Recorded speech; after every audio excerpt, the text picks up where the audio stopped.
जय जगन्नाथ। नमस्कार दर्शक बंधु। आज देखिए आधार कार्ड सहित मोबाइल नंबर केमती लिंक हुए। फास्ट आपण को सीएलसी आईडी टा ओपन करंतु। सीएलसी ऊपर क्लिक कला पर आपण ओके मार्क प्रोसीड करंतु। प्रथम पेज रे आपण जे ऑपरेटर अछंते तांकर आधार कार्ड नंबर फिलअप करिवे।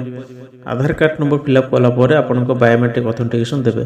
ता पूर्वरु एनश्योर करिवे जे आपण को बायोमेट्रिक भलो भाबरे कनेक्शन अछि एवं काचटा टिके भलो भाबरे सफा कर देथिबे। नेक्स्ट लॉगिन ऑप्शन थी से आपड़ क्लिक करके लॉगिन करंतु।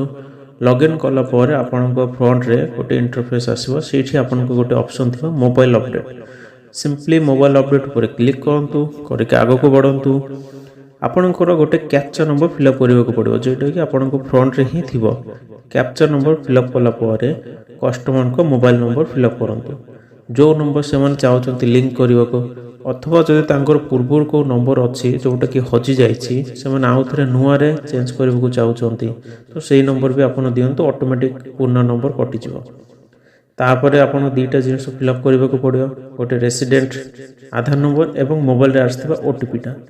रेसिडेंट आधार कार्ड नंबर फिलअप कला पर जो नंबर देइछन्ते सेथिरे ओटीपी जीवो। तो मु कहिबे जे लिंक करछन्ते मोबाइल पाखरे धरिके आसिले जल्दी हे जीवो काम। तापर आपण ओटीपी नंबर फिलअप कला पर बायोमेट्रिक ऑथेंटिकेशन रे जांतु। बायोमेट्रिक ऑथेंटिकेशन रे ऑपरेटर ऑथेंटिकेशन गोटे बायोमेट्रिक दबा को पड़ो। आउ जे कस्टमर अछंती तांकर फिंगरप्रिंट मझे मझे तांकर फिंगरप्रिंट मैच करियोनी तो सही केस रे आपण चेंज करके अलग फिंगर भी दे पारिबे। आपण 10 रो जे कोनसे गोटे फिंगर देले किछि असुविधा नै कोटा गोटे नै जिवो। हां जदी इन केस अपडेट मागियो 5 वर्ष कम अछि तो से मानको केस रे अपडेट ही करे दियंतु। एकाथरे मोबाइल नंबर भी लिंक हो तांकर। नेक्स्ट आपड़ देखो जदि कस्टमर चाहिए तांकर ईमेल आईडी टा अपडेट करने को तो आपड़ ये ईमेल आईडी ऑप्शन भी अच्छी ये फिलअप करेंगे। तापर आपड़ देखिए लोकेशन शो कर ना ओके मारिकी हाँ गोटे जिनस देखिए 182 डेज होना ना से जो रेसिडेंट आपड़ कहते से इंडिया रेसिडेंट होता मिनिमम 182 डेज।